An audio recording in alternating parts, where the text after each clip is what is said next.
Welcome to Vintage Coin Op Restorations and one of our latest projects. Here we have a cast iron pull the bull by the horn perfume dispenser.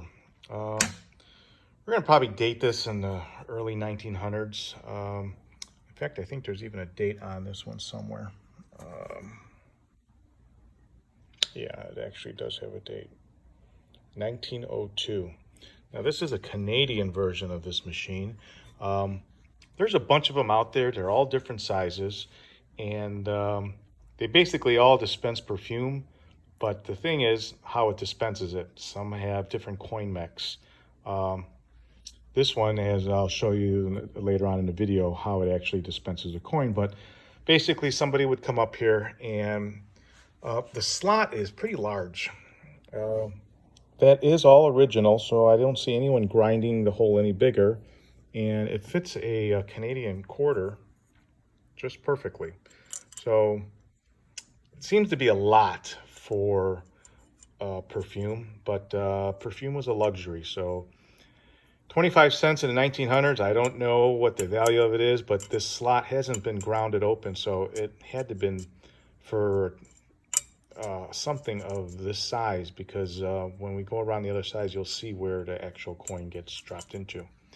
But basically what you're doing is you're putting your money in here, and then you are pushing up and down on this these bull horns.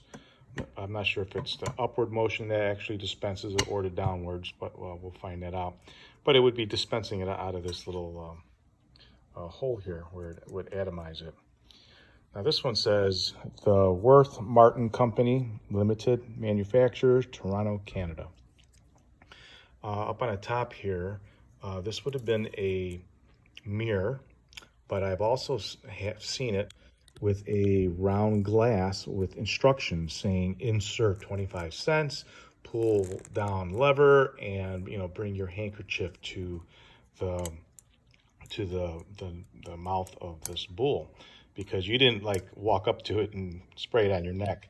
At the time, perfume was a luxury, and what happened, women would bring their handkerchief and for the certain amount of money, pull the horn, spray the handkerchief, and they would rub it on themselves.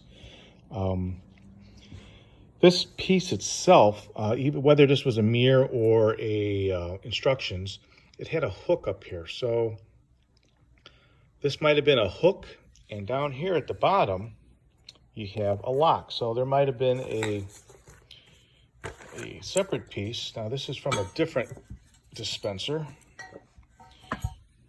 and you can see that what they have is a hook, and you would have a lock, a vintage lock that would go on it. And this, again, this is from another dispenser. So you would have your lock, and you would lock this perfume up, and then when it came time, you would open it up, insert more perfume, and take your money from it. So we're going to kind of flip this around real quick. I'm going to take the head off. I already did that. And flip this around. So you can see that the holes here that held either the mirror or instructions, we're going to decide on that.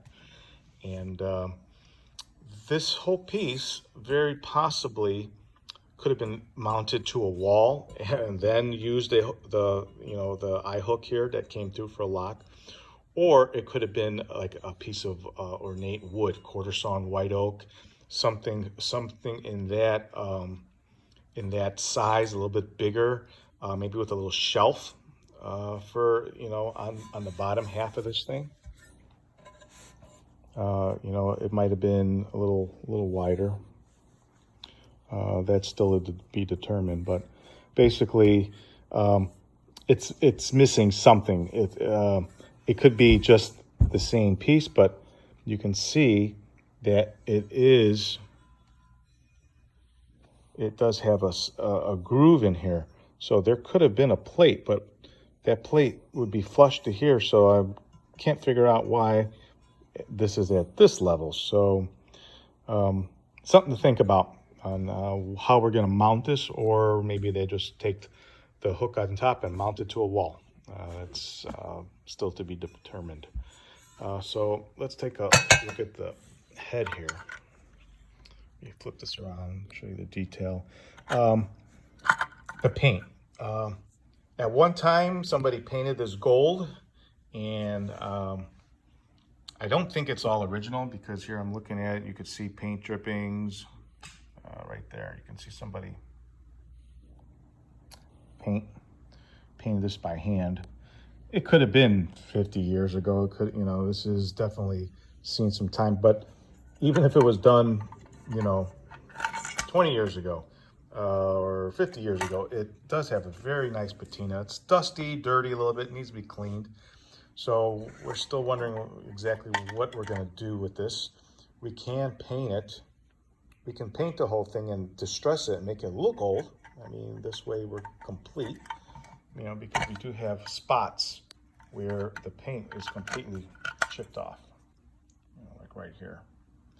And on the horns, we could just paint those pieces and fill in the spots where there is missing paint and leave it alone, or redo the whole thing and distress it so it looks patinaed and old. And obviously it'd be worn right here where someone would hold their hand, and you want wear also right where the handles would be always.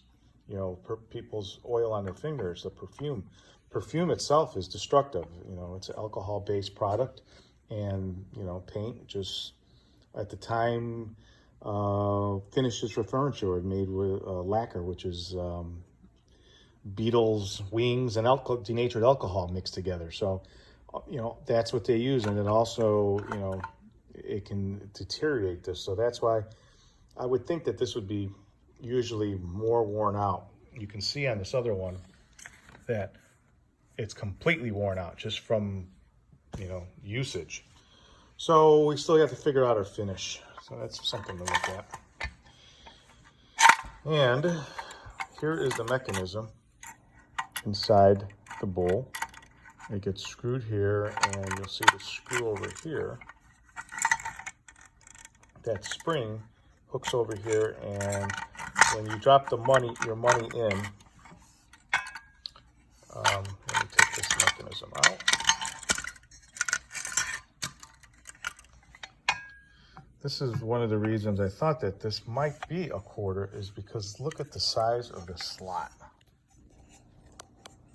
And those two prongs are guides. So there's a Canadian corner, so it could even be bigger. So the amount of money, maybe they made a penny, Canadian penny that was much larger. That I do not know, and we should find that out. But whatever it is, you can see where it goes, and that, as you push the bull's horn, will drop. Let me bring it down to the edge here. No, I can't do it. I'm going to hold this camera here. But what it's doing is it's going to come forward, and it needs to hook onto this little spring up here. And we're going to get to that in a second.